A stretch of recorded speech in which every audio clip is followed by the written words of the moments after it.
I'm Paul Daddy from Paul Daddy's BlindHawg Barbecue. Today I'm showing off my Goldee's backyard smoker. Now this video is about the smoker, some of my thoughts on it, and some of the modifications that I've done. Now the Goldee's backyard smoker is a collaboration between Goldee's Barbecue and M Barbecue Company. Now the main design concept comes from the ownership group over at Goldee's Barbecue. They're currently designated by Texas Monthly Magazine as the #1 barbecue joint in the whole state of Texas. M Barbecue over in Tool, Texas manufactures and distributes the Goldee's backyard smoker, and M mainly manufactures commercial grade barbecue equipment. And the Goldee's backyard smoker would be one of the very lower price items that they manufacture and sell. Now, the most unique design feature that distinguishes the Goldee's smoker is how the heat's transferred from the firebox into the cooking chamber. It goes by way of a 6-inch pipe. And that 6-inch pipe is the only path available for the smoke to enter the cooking chamber and also transfers the heat. Now, this concept makes more of the cooking surface available for actual cooking. And there's some videos over on YouTube where people have done the biscuit test. This smoker does a great job with that biscuit test. It passes with flying colors. And if you go watch some of those videos, you'll find exactly where the little hot spots are. It's not many, but you can find out exactly where it is. Now, Goldee's Barbecue, they actually use the Goldee's backyard smoker for cooking up turkey breast at Goldee's. And they cook about 120 turkey breasts per week. So, in that respect, it is doing commercial service. The smokestack is also a 6-inch pipe, and this smoker draws like crazy. It's easy to light, it's easy to manage your fire. Now I use a kindling cracker XL to make up some kindling. I incorporate that into my startup fire. I light it off with a Greenwood propane torch. That's available for Amazon. Leave a link in the description down below. And the smokestack damper, it has some easy to find stops. It makes it very repeatable when it comes to finding your settings. You want to cook it the same way every time? Then this is the pit for you. Now, one thing that could upset some people about this smoker is the absence of an upper rack. You don't have the option of getting one. There's room enough for cooking 6 to 8 briskets on the bottom rack, and that's all usable space. It will not incinerate your food. So most of us backyard cooks, we don't even cook 6 to 8 briskets at a time anyway. Most people can't afford that. But if you absolutely think that you have to have an upper rack, if that's what your situation calls for, well then maybe this isn't a smoker for you.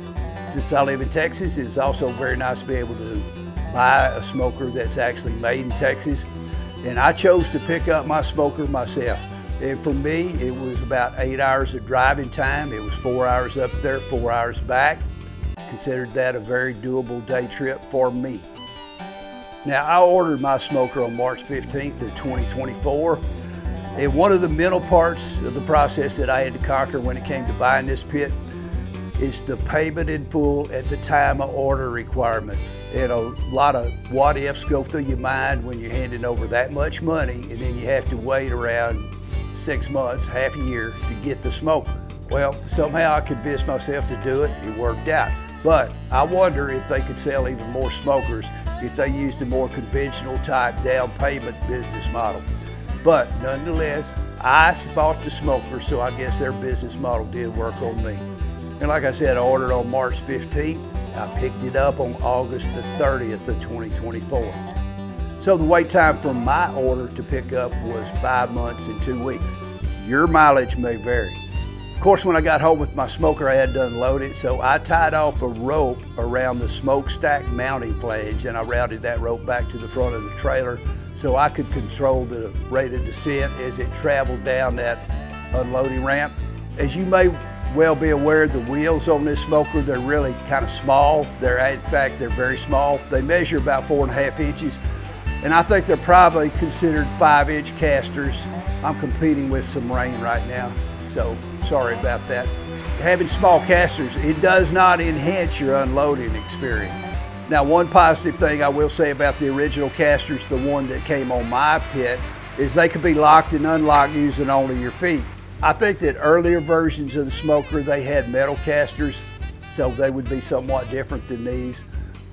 Mine were made of rubber. And that being said, the first modification that I did to upgrade my pit was I switched over to 6-inch casters. And so I know that doesn't sound like a big upgrade, but for about $50 off Amazon, it made a lot bigger difference than what it sounded like. Now, it's not that the original casters are bad, I just think they're undersized for this pit.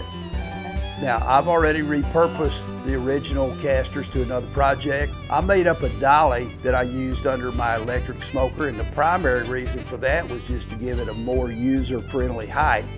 Worked out great. Now, one more note, I wanted to get the largest available casters that would bolt directly onto the original mounts of the smoker. And so the ones that I used, I consider them plug and play, and I'll leave a link in the description down below.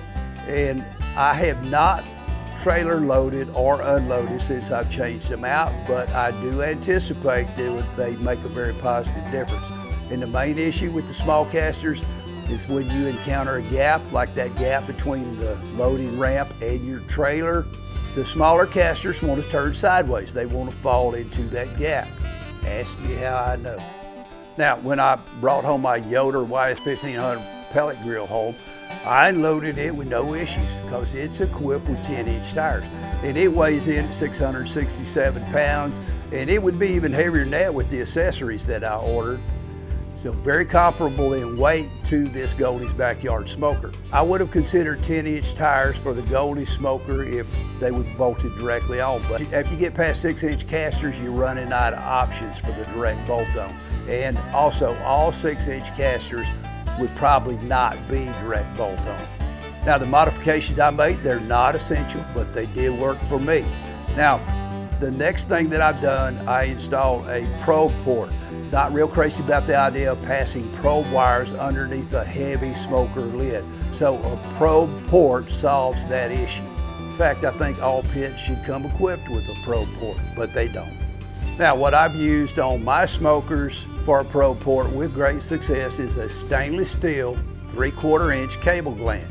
Now, at first, this option, it may sound like it's way too big, but I have more than one kind of digital thermometer, so I've got more than one kind of probe, and they vary in size. So whatever size probe port you go with, you need to make sure that your probes will pass through it before you do the install. And a 1/2 inch is absolutely, positively not big enough for me. And the cable glands that I bought off Amazon, they came in a 2-pack, and they included the mounting nut. So there is possible to buy cable glands without the mounting nut, but you don't want to do that because then you're going to have to figure out which size and how to get it. Additional expense, additional trouble. Just go ahead and order the ones that come with the mounting nut. And you're going to have to drill an appropriate size hole. And I used a tungsten carbide tipped hole saw drill bit, and it worked out quite well. I think it works best if you mount this probe port where the probe will pass through and it'll come out on top of your main grate. You don't want it coming out underneath because then you'd have to fish it back up and over the main grate. You don't want to have to go through that.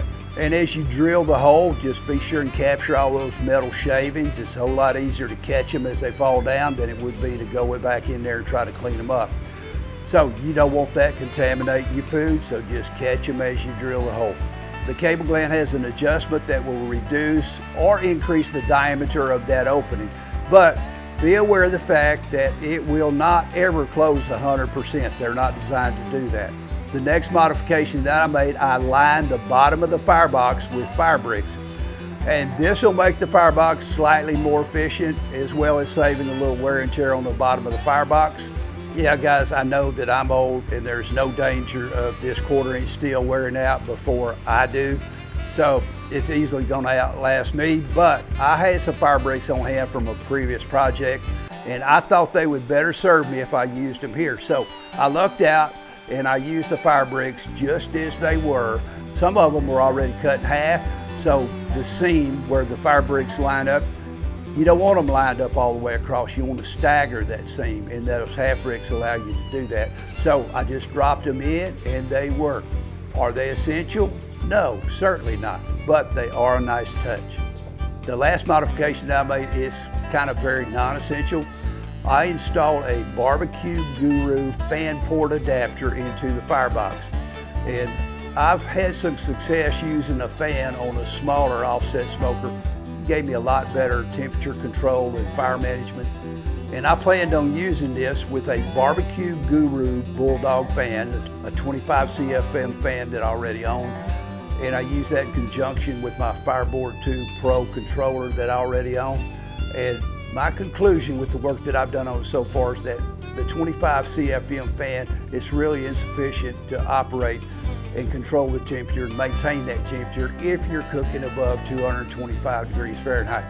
So if I wanted to get past this issue, my next step would be to install an additional fan, adapter, and a fan, control the two fans from the single Fireboard. Not planning on doing it at this time. Now, I've made several cooks, and so far I've had spectacular results with this pit. And I think that the Goldee's Backyard Smoker is a great value as far as a backyard smoker is concerned. It's not cheap, and it's not the cheapest, but it's cheaper than a lot of the others. And there's a lot to love about this smoker.